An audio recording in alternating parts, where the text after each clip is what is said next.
Hello friends, स्वागत करती हूँ आप सभी का अपने इस मोटिवेशनल चैनल में, जहाँ मैं आप सभी को मोटिवेट करती हूँ अपनी स्टोरी और बातों के माध्यम से। आज मैं आप सभी को महाभारत के ऐसे 4 सबक बताने वाली हूँ जिससे आप अपनी लाइफ में बहुत ज्यादा मोटिवेट होने वाले हो। यदि कभी आपको क्वालिटी और क्वांटिटी में चुनाव करना हो तो आप क्या चुनना चाहेंगे, क्वालिटी या क्वांटिटी?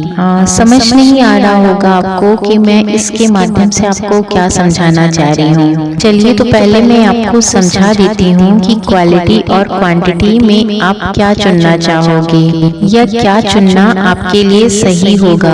कृष्ण कौरव और पांडवों दोनों में से किसी का भी विनाश नहीं देखना चाहते थे, न विनाश करना चाहते थे। कृष्ण आखिरी तक युद्ध को टालने का प्रयास करते रहे, लेकिन युद्ध करना अनिवार्य हो गया था। तब कृष्ण जी ने दुर्योधन और अर्जुन दोनों को एक विकल्प दिया। उन्होंने उन्हें एक तरफ अपनी नारायणी सेना और दूसरी तरफ स्वयं कृष्ण जी खुद, दोनों में से उन्हें एक चीज चुनने के लिए कहा। यानी एक तरफ क्वालिटी तो दूसरी तरफ क्वांटिटी, एक तरफ क्वालिटी तो दूसरी तरफ भगवान श्री कृष्ण सिर्फ अकेले निहत थे, हालांकि क्वालिटी से भरपूर थे। दुर्योधन ने क्वांटिटी चुनी तो अर्जुन ने क्वालिटी। तो युद्ध का क्या परिणाम हुआ ये तो सभी जानते हैं। तो जिंदगी में गिनती की दौड़ में ना पड़े, गुणवत्ता की खोज करें, आपकी विजय जरूर होगी। यदि जिंदगी में क्वालिटी और क्वांटिटी का चुनाव करना पड़े तो सिर्फ क्वालिटी पर ध्यान दें, क्वांटिटी पर नहीं, क्योंकि क्वालिटी क्वांटिटी से कई गुना ज्यादा बेहतर होगी। जिंदगी में खुद को समय के साथ बदलना पड़ता है, खुद को समय के अनुकूल करना पड़ता है, हर परिस्थिति में खुद को ढालना पड़ता है। फिर चाहे आप कितने भी बड़े क्यों न हो, अगर हर परिस्थिति में रहना सीख लिए तो आपको कोई नहीं हरा सकता। चौरस में हारने के बाद पांडवों को 12 साल का वनवास और 1 साल का अज्ञातवास में जाना पड़ा। अज्ञातवास में जाना बेहद कठिन था, उन्हें हर हाल में छुपना ही था। और छुपने वाला भी कौन? वे जो लाखों में भी पहचान लिए जाएं, उन्हें कौन नहीं जानेगा। वो कैसे अपने आप को अज्ञातवास में डाल सकते? उनके लिए किसी चुनौती से कम नहीं था। पांडव पुत्र का अज्ञातवास में रहकर छिपना एक चुनौती से पूर्ण था, लेकिन इस चुनौती से घबराकर आंसू बहाने के बजाय पांडवों ने ये तय किया कि यदि समय बदला है तो हमको खुद को भी बदलना होगा।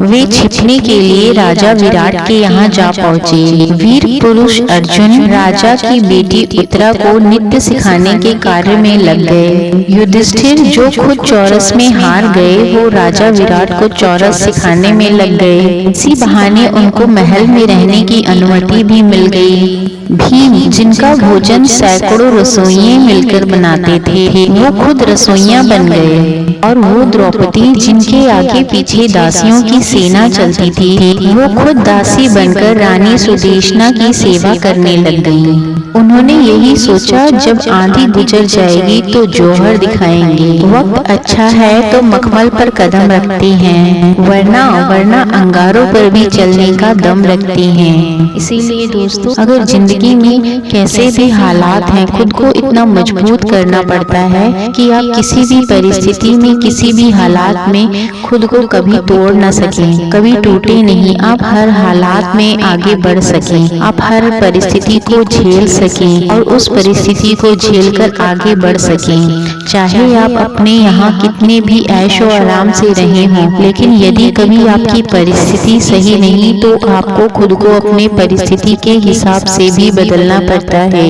ये नहीं कि मेरा तो जीवन बहुत सुखमय रहा, अब मैं इस हालात में नहीं चल सकता हूँ। हर चीज स्वयं के साथ बदल जाती है, समय के साथ बदल जाती है, बस खुद को मजबूत करने की देरी होती है। जिंदगी में जानकारी को भी अपडेट करके रखना पड़ता है। ऐसा नहीं कि आप जिस क्षेत्र में हैं उसमें पूरे पूर्ण ही हैं। खुद को ये समझने की गलती कभी मत करना, क्योंकि जिंदगी में कोई पूर्ण नहीं होता, उसे हमेशा सीखने की जरूरत होती है। जिंदगी हर पल कुछ सिखाती ही है और ये सोचना कि मैंने अपनी जिंदगी में हर चीज सीख लिया, ये सिर्फ एक बेवकूफी ही है। अभिमन्यु अर्जुन का पुत्र था जो महापराक्रमी और जन्मजात योद्धा था। कहते हैं उसने अपनी माँ के पेट में ही चक्रव्यूह तोड़ने की विद्या सीख ली थी, लेकिन गलती ये कि उसने अपनी विद्या को अपडेट नहीं किया।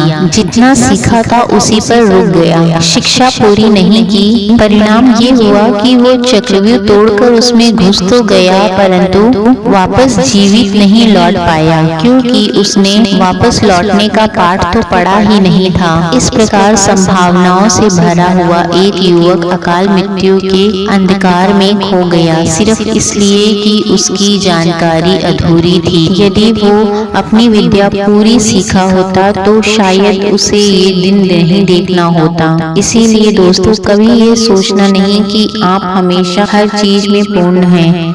हमेशा सीखने की कोशिश करते रहिए। जिंदगी में सीखना कोई बुरी चीज नहीं, अच्छी बातें, अच्छी आदतें सीखते रहिए। जिंदगी में महत्वाकांक्षी बनिए, आगे बढ़ने के लिए सोचिए, लेकिन किसी का हक मार के, लालच करके, ये गुनाह करके, ये सब करके आप कभी आगे मत बढ़िए। महत्वाकांक्षा और लालच में अंतर। यदि आप बहुत बड़े आदमी बनना चाहते हो, बहुत पैसा कमाना चाहते हो, बहुत शोहरत पाना चाहते हो, तो ये महत्वाकांक्षा है। लेकिन ये सब यदि आप किसी का हक मार के करना चाहते हो तो ये एक लालच है। महत्वाकांक्षा जितनी अच्छी होती है, लालच उतनी ही खराब होती है। दुर्योधन चक्रवर्ती सम्राट बनना चाहता था। उसकी महत्वाकांक्षा थी कि 10 दिशाओं में उसका साम्राज्य हो, सिर्फ हस्तिनापुर में ही नहीं। लेकिन उसकी लालच का अभिशाप डस गया। उसने अपने ही भाइयों का हक मारना चाहा, पांडवों को 5 गांव देने से भी मना कर दिया। फिर क्या हुआ? हस्तिनापुर का वो राजा जो जमीन पर पैर नहीं रखता था, कुरुक्षेत्र की धूल में लोटते हुए मारा गया। इसीलिए दोस्तों, कामयाब बनने की इच्छा जरूर रखो, परंतु गलत काम करके या किसी का हक दबा के ये आगे बढ़ना कोई आगे बढ़ना नहीं कहलाता है। यदि हर इंसान की इच्छा होती है जिंदगी में आगे बढ़ना, कुछ करना, पर यदि आप किसी को सता के आगे बढ़ रहे हैं तो आप अपने लिए ही बुरा कर रहे हैं, क्योंकि वक्त हर चीज की गवाही देता है और वक्त आने के बाद आपको आपकी की गई गलती का भी एहसास होने वाला होता है। इसीलिए आगे बढ़ने की इच्छा रखिए, आगे बढ़िए, परंतु अपने दम पर, किसी का हक मार के या किसी को परेशान करके नहीं, गलत काम करके नहीं। तो फ्रेंड्स, मेरी मोटिवेशनल स्टोरी आप सबको कैसी लगी? अगर आपको मेरी मोटिवेशनल स्टोरी बातें अच्छी लगती हो तो मेरे चैनल को लाइक, शेयर, सब्सक्राइब जरूर कीजिएगा, ताकि मैं भी मोटिवेट होती रहूं और आपके लिए नए नए मोटिवेशनल वीडियो बनाती रहूं। मिलते हैं नेक्स्ट वीडियो में, तब तक के लिए बाय एंड टेक केयर।